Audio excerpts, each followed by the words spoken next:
So hi everyone, I'm Lisa Raynes, a chartered architect, founder, franchisor at Pride Road. It's an architectural practice franchise. And today I'm delighted to be talking to Lira Luis. She's an American architect based in Chicago, and she's actually a member of the RIBA, which is very intriguing. Lira, would you like to introduce yourself? Yeah, so my name is Lira Luis, and sometimes people call me by my full name, Anna Lira, but that's really beside the point. Yeah, so that's my full name. But anyway, so I am, yes, an architect, and I'm based in Chicago in the US, and I have been a member of the RIBA since 2008, so I have been a continuous member. And in November 2019, I have been elected as a fellow of the RIBA. And one of the highlights of my 2020, and I didn't realize it was going to be my last trip ever for this year, was attending the ceremony, the fellowship ceremony in London. So that was a nice experience. At least I have a memorable experience beginning of 2020 and then stay at home until December. So now we're in December. Oh, awesome. So did you come down to 66 Portland Place? Correct. Oh, wow. How many fellows were elected this year? So this year I just checked, they just announced the new fellows, they had 8. But usually every year they select only a limited number of fellows. So it ranges from 8 to 10, but the maximum I've seen is 10. Cool. So today is the topic's the joy of networking. So just carrying on talking about the fellowship award, whatever it is, in the RIBA. Did you use it as a networking opportunity? Did you meet your fellow fellows? And did you make some good connections there? Correct. So the RIBA Fellowship, when I pursued it, I was actually contemplating on applying as early as 2016. And I'm looking at my history of my folders as I was cleaning my computer this year. And I saw that I have a folder for 2016, okay, to apply RIBA Fellow. I never applied. 2017, I had it bookmarked again. And then 2018, 2019, it was only on 2019 or 2018, 2019 that I decided, okay, it's time. I can't postpone it. I have to try for it. Mainly because, yes, you mentioned, was there a networking opportunity? Well, when I was applying or pursuing it, working towards it, I only wanted, I have to admit, there's an element of fame associated with it, but I only wanted a few seconds of it. I didn't realize it come with the entire platform, and that when I got elected, that they gave me an entire platform, and they even give me more than a few seconds, the same length of time as what Brad Pitt got in his acceptance speech for the Oscars. Yeah. So that's how much time I got when I attended the ceremony at Portland Place. So that alone is a networking opportunity. And why do I say this? Because the people who were in attendance at that event were well-connected people. Mm-hmm. And even fellows who received the award together with me that year or this year for 2020 at the award ceremony, they're also well-connected. So even though there's about 10 of us, and then plus the honorary fellows, so about 20 of us, these people were themselves well-connected already. So in speaking and interacting and connecting with them, that allowed me also to expand my network. And that's where I met, I actually interacted in the preparation or working towards the fellowship. I met Jason Boyle, who I met virtually, who was the youngest fellow in the history of the RIBA. And Jason Boyle was our recent connection. So correct. this conversation is all about networking and connections, and it was Jason that's kind of mentioned that we should have a chat. So how did you come about, Jason? So I reached out, and this is an example of how to reach out online to people, and it's possible in our current situation with the pandemic. It's possible to make connections, to network virtually or online without having to attend so many online events, because Zoom fatigue is real, or a video networking fatigue is real.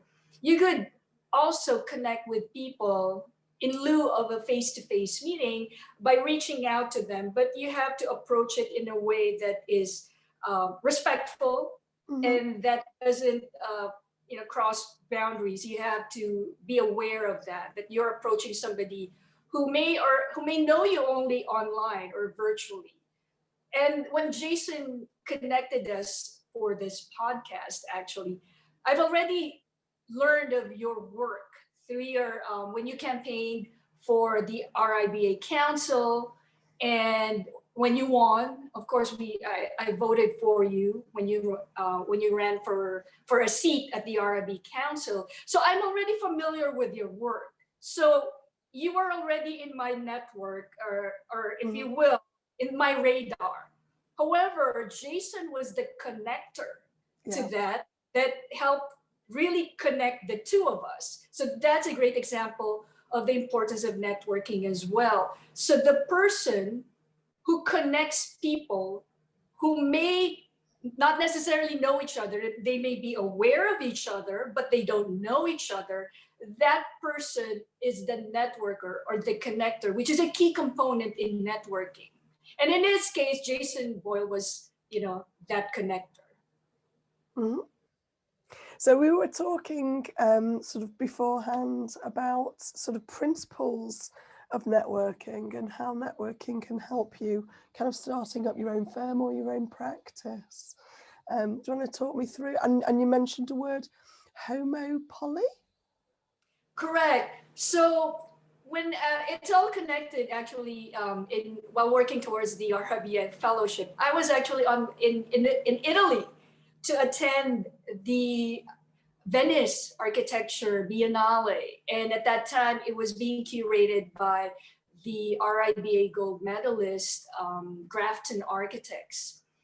And so then on my way there, I passed through Florence, and in Florence, so in my travels, I learned of a certain group in the history of Florence called the Medicis.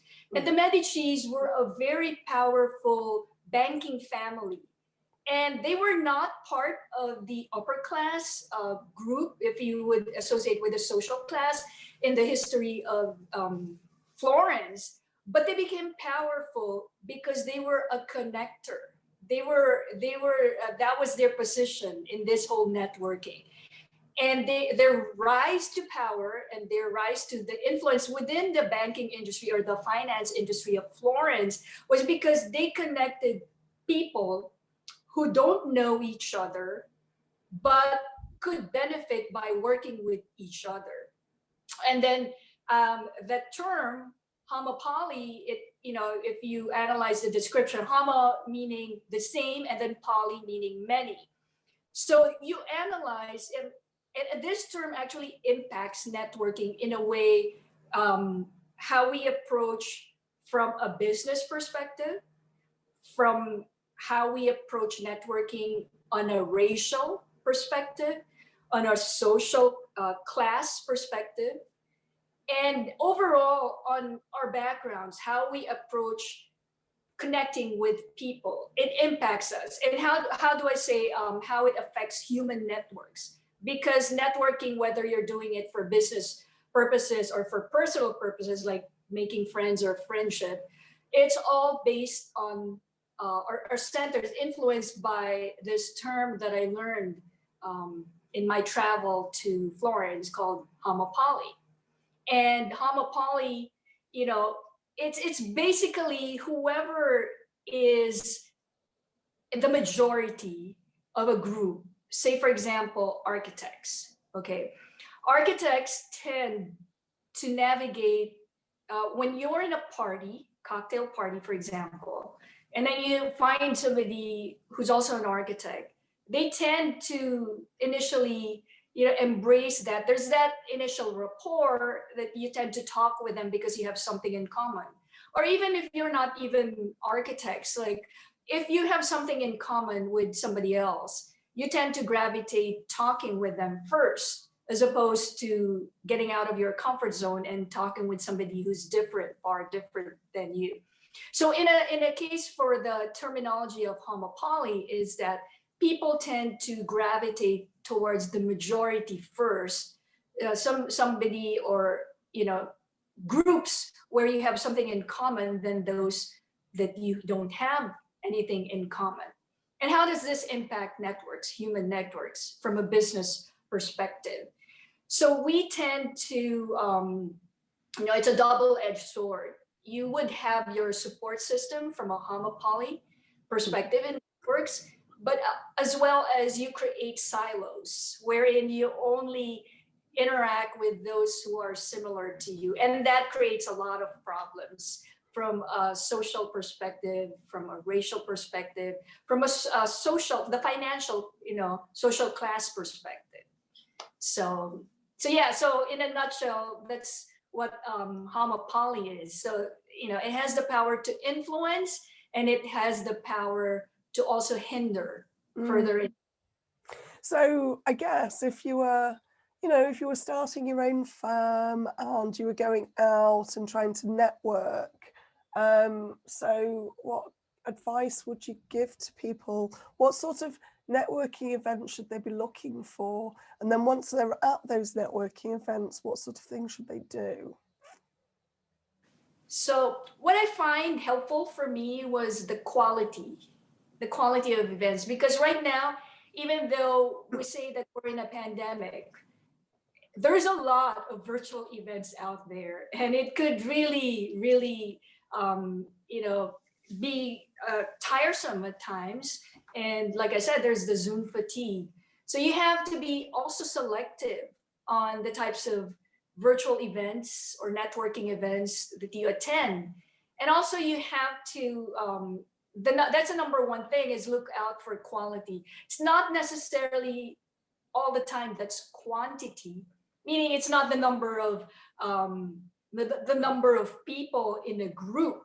You have to look at it from the perspective of how well connected are the people attending that event, because that's the key there. So for example, so what do we say by quality?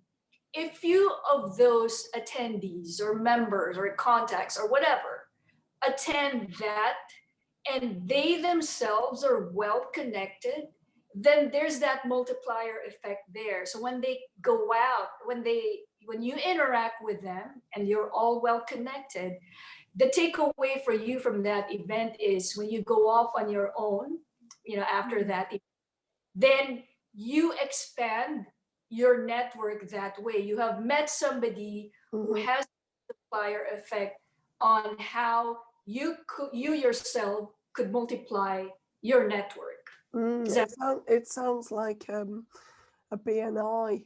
Have you heard of BNI? Mm-hmm. Yeah. Have you belonged to BNI chapter over in the States? No, I have not though. But yeah, so it sounds that it sounds like that. Yeah, so they're always talking about the power of, as you say, the connector. It's not just, one-on-one, me trying to sell to you, or me, trying to get some advice directly from you. It's the power of your networks and who you're friendly with, who you're, who you went to school with, or who you're friends with, or business partners. So when you're talking to someone, just because they're not a client, or they're not a potential client, or they're not an architect, talk to them, make that connection, because they may know the perfect client, they may know the perfect architect, and they, you know, they can provide you with that invaluable contact. Correct. And I have a true story. There's a true story. So I was chatting with, in my travels, I chatted with the front desk person. And I was in the Philippines at that time. So I was chatting with the front desk at the hotel I was staying at. And we were just chatting. And then he was asking what I was doing there. I was actually there to give a public lecture. So the following day. And so that's all we had. I asked him, because he's not originally from the Philippines, so he was from somewhere else, and it turns out to be from Chicago as well.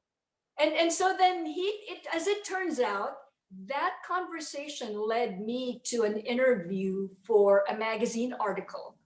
So that front desk person, had I not chatted with him and actually took a personal interest in him as a person, going beyond seeing him as simply somebody who's at the front desk helping me out, check in at the hotel, he actually connected me unknowingly to somebody he knows relationally, meaning he's related to somebody who is a journalist for an architecture magazine that got me a write-up, a feature article, one of my work, and also for that speech that I gave in the Philippines. So unknowingly, had I not been interested in this person for who he is, I would not have gotten that connection. But you see the power of networks as well. It's like you don't know who a person is connected to. So don't never ever underestimate whoever you're interacting with or talking with, whether you're in a cocktail event situation or whether you're in a random place traveling, interacting with the front desk or whoever, maybe in an Uber ride or in a Lyft ride. You never know, because there is actually, and I wanted to get in his car. There's a reporter, a journalist here in Chicago who's a Lyft driver, but he actually reports on people, the day-to-day lives of people. And he has also a podcast. I forgot what his name was, but it's kind of networking and that kind of interest, taking an interest in people, that is, a great tip to remind us that there's always something interesting about anybody that you interact with on a day-to-day basis. Cool. So I want to go back to the RIBA. I'm absolutely fascinating why an American architect would want to join the RIBA. Well, I mean, as I mentioned, I've been a continuous member of the RIBA since 2008. And I've visited London a number of times prior to that. And one of the key things that really interested me in being part of the RIBA network is the culture of innovation. And I always, it never fails to have this be demonstrated whenever I visit parts of London or the outskirts of London. So it's that kind of attitude towards innovation, the willingness to be the pioneer, be the first at trying out things. Even if you're going to fail, at least you'll learn something from that. There's no fear in failure. That's what interested me. And when I joined in 2008, the first event that I ever attended, the networking event, was hosted by the president at that time of the RIBA USA, Jonathan Wimpany. He hosted a networking event in 2010. And I was surprised that in his presentation, he has never met me in person, but we did correspond by email that I'm interested to attend, that he was aware of the things that RIBA members in the US were doing. Because in his presentation, I was surprised to see that he was aware that I spoke at NeoCon, and he highlighted that in the presentation for the annual general meeting of the RIBA USA, and telling everybody, making everybody aware of what RIBA members in the USA were doing. And that kind of interest is what really fascinated me. And I guess that's what kept me from really continuing my membership and becoming a member every year. What kept me from renewing my membership every year is that level of interest on the members, because that he didn't have to do that, is in a nutshell, but he took us an extra step in really trying to know, making himself aware of what members were doing, aside from also promoting what the RIBA was doing. So that level of interest in the members themselves. And I think we were talking last time about kind of the RIBA almost being a kite mark for architects, like a stamp of approval. And certainly I think you found that more overseas. Yes, correct. So in my travel again, so prior to the pandemic, I traveled a lot, but I have not done so for 2020. Anyway, so when I was traveling in Singapore and Hong Kong, I was surprised that I attended a networking event again. And you know how the RIBA lets you use the RIBA crest? So members are allowed to use that. So I have it in my business card. And I was surprised that people like in the industry, they don't necessarily have to be architects. They could be contractors or consultants.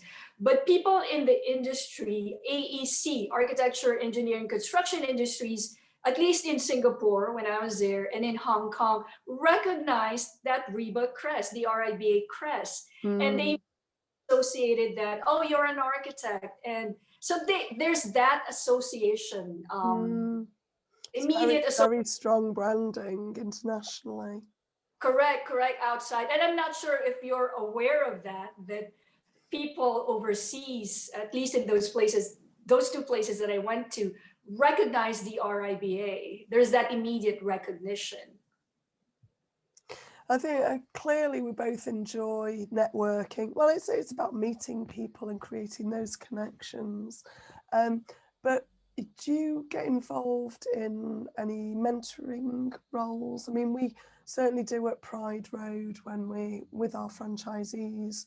We provide that mentoring support and coaching to our franchisees to help them through networking situations and help them sort of manage their diaries, manage the events, help them be relaxed. So what about yourself? Do you have any mentees? Are you involved in any mentoring organizations? Yeah, so not officially a member of any mentoring organization, but I do have mentors and mentees.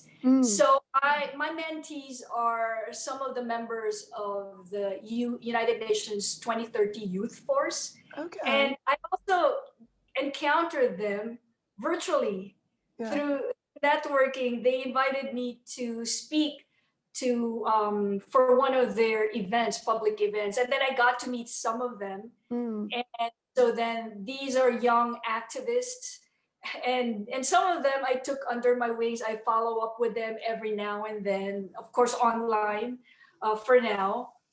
Most of the time, that's how I meet people who I mentor as well. Are they architects, or are they in different sectors, different areas? They're different fields, although I do mentor those who are on track for becoming an architect. In fact, when I got elected as an RIBA fellow, there's a magazine, or an online magazine called Rappler, and it's huge in the Philippines. And so they featured it. There's an architect in Manila who read it, and she's right now in the process of becoming an architect. And when she read that I got elevated, she too told me, she reached out to me through LinkedIn, wrote to me, said, oh, I'm trying to take the board exams for January of 2021. After I pass that board exam, I want to be an RIBA member as well. So yeah, so it's those things.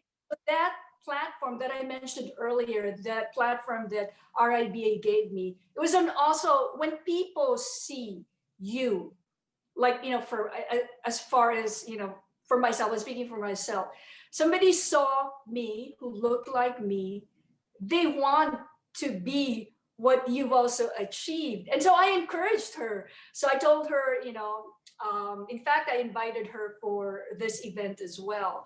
But I think it's those things, those little things. And this evolved organically. I did not seek her out, but she sought me out.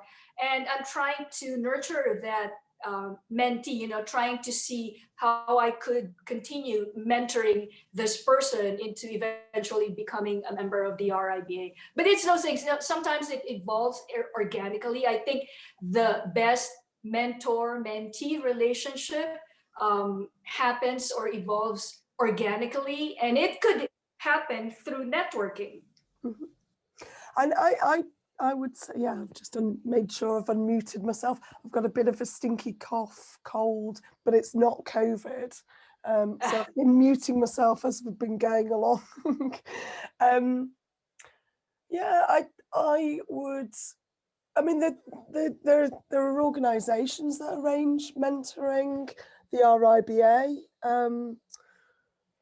has a student mentoring programme, but I think it's important to say to people, if you are looking for a mentor yourself, don't have to go through formal channels. Just ask, contact them direct. Most people would kind of be very happy to be involved and help out. I know certainly through my career, as a young architect, there weren't any formal mentoring structures. And I literally had to reach out and ask people if they'd help me. Usually they were sort of older, white, middle-aged blokes. Those were the kind of role models that I had. There were there were a couple of very strong women as well. So yeah, I'd just say, if you're listening out there and you're looking for a mentor, just reach out directly.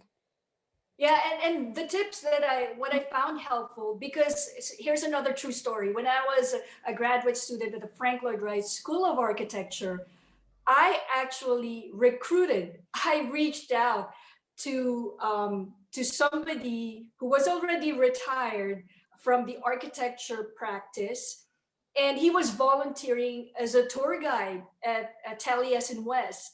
I recruited him to be part of my education review committee, which was required for, at least for my graduate program. That's how I get assessed as a graduate student. So when I recruited him, I reached out to him. I encountered him through the tour group because I was giving tours as a student as well for Taliesin West. So I was giving a tour for that. And then he mentioned to me, I took an interest in him, asked his story, how he got there. And it turned out that he was the former project manager of the famous Phoenix Public Library in Arizona. And he was retired. He just got into retirement. And then I was, my box project, which is your, typical architecture project for that year, was actually a library. And so then, and there was an opening in my education review committee. And so I recruited him. I asked him, would you be interested in mentoring me for this? I just literally reached out to him. He didn't know anybody, and my background other than knowing me from the tour group, and then I was a graduate student there. And then surprisingly, he accepted. And years later, eventually he became a studio master of the Frank Lloyd Wright School of Architecture. So you never know what happens with these kinds of mentoring. What started was from a small interaction, recruiting him to mentor me on a school project, and then eventually joining my education review committee. And then, he mentored a lot of the graduates from the Franklin Wright School of Architecture after me. So you never know the kind of ripple effect. So I think as a takeaway, it would just be don't judge people, talk to people, ask open questions, and you never know what's going to come out of a conversation. So I think that's time to wrap up. So thank you very much, Lira, for coming on the podcast, and I look forward to staying connected with you. And I know we're going on to talk about exciting things in Chicago after this. Yeah. So. Thank you for having me. It was a pleasure to be in your podcast.